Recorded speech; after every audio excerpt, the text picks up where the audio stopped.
friends, I'm J Maxwell. Welcome back to my channel. This is J Max Reacts. Today I'm watching a video by Navie that says the decline of hip hop, how producers are the problem. Let's see what it has to say.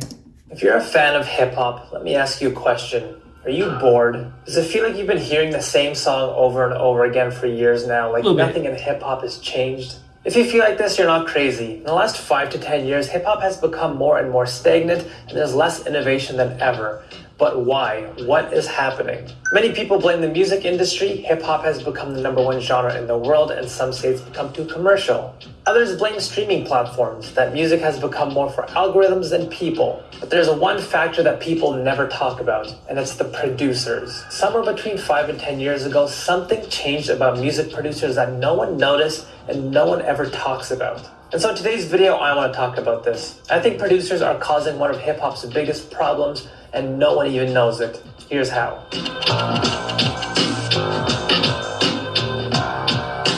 To understand how hip hop has become stagnant, first we need to rewind and think about how we got here. In the early days of hip hop, it seemed like the sound of the genre would get reinvented every few years. Whether it was the stabby, aggressive production of early Dr. Dre, the jazzy, low-end production of Q-Tip, the rough, disorienting production of RZA, the pop influence of the Hitman, the southern blues influence of Organized Noise, the Casio sound of Swiss Beats, the sped-up soul from Kanye West, the percussive rhythmic beats by Pharrell. Every few years, the sound of hip hop would change, and it would often be because a newer producer came in and introduced a different sound or style. Right. But in recent years, we really haven't had this type of innovation. For the most part, we've been stuck with trap-influenced beats for about 5 to 10 years now. And I want to say, I don't think there's anything wrong with trap beats. This isn't yet another video of an old man yelling at the new generation. I actually think newer producers have tons of talent and great ideas.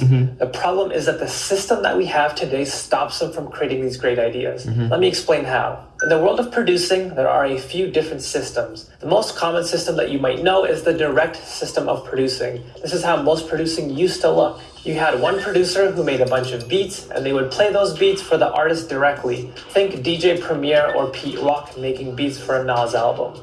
You also had the group system. This is when you had a bunch of producers in a room together, and they would make beats together for artists. Think Organized Noise making beats for Outkast. And you had the director system. This is when you had one or many producers working under the umbrella of one main producer. And that main producer selects which beats to use while maybe making some changes to the beats to fit a specific style. Think Timbaland in his later years with Justin Timberlake. Now, what is the system that we have now? Today we have the E-collab system, and this is where you're going to start to see the problem. Here's how the E-collab system works. You have one producer who starts by creating a bunch of loops or the core ideas for beats. Then those loops get sent to another producer. That producer chooses which loops they want to use, and they might add another sound on top of that loop. Then those get sent to another producer who might add some drums, and then they get sent to yet another producer, and so on and so on. We have this system where producers work on beats one after another, and many of these producers don't even know or talk to each other while they work on these beats. So by the time a beat reaches the artist, it's gone through 5 or 6 different producers. This is a system that has never existed before, and it's also what I think is causing this huge problem. Take a look at this example. Here's the tracklist for Illmatic, which is considered one, if not the best hip-hop album of all time. Most songs just have one producer. And here is a tracklist for Jack Harlow's latest album, which is considered one of the blandest hip-hop albums in recent years. Take a look at that track listing. If Schindler had a list this long, World War II would have never happened. Now you might be wondering, so what? What exactly is so bad about this E-collab system? Well, think about it like this. I want you to keep this quote in mind when you think about this system. It's from Rick Rubin, who's widely considered one of the greatest producers of all time. He said, innovative work is likely to alienate as many people as it attracts. And I absolutely believe this to be true. Whenever there's an innovative new idea, some people understand it and some people just don't. There will always be a group of people who just don't like or want this innovation. So if we take this quote literally and just say that 50% of people like innovative ideas while another 50% don't, just for the sake of this example, in the direct system of producing, there's a 100% chance the artist gets to at least hear the innovative idea and a 50% chance that the artist actually likes and uses it. It's not bad. But let's think about how this works in the E-collab system with 5 different producers. Here, let's say producer number 1 creates this idea that could very well shift the landscape of hip-hop like all the producers back in the day used to.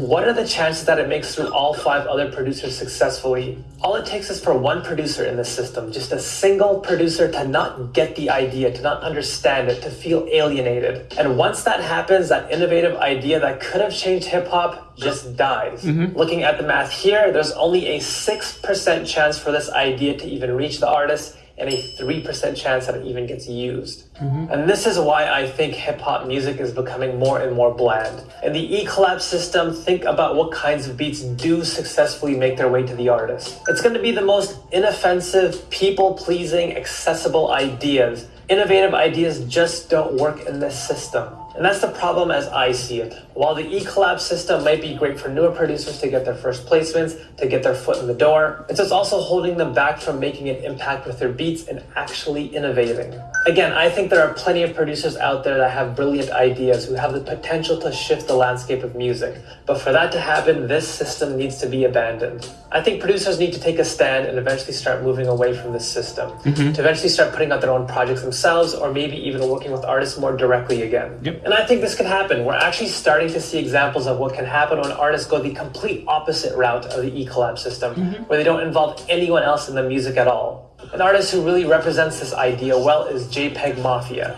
He takes everything into his own hands, not only producing, but rapping, mixing, and everything else. And whether you like his music or not, one thing that you cannot deny is that his music is innovative.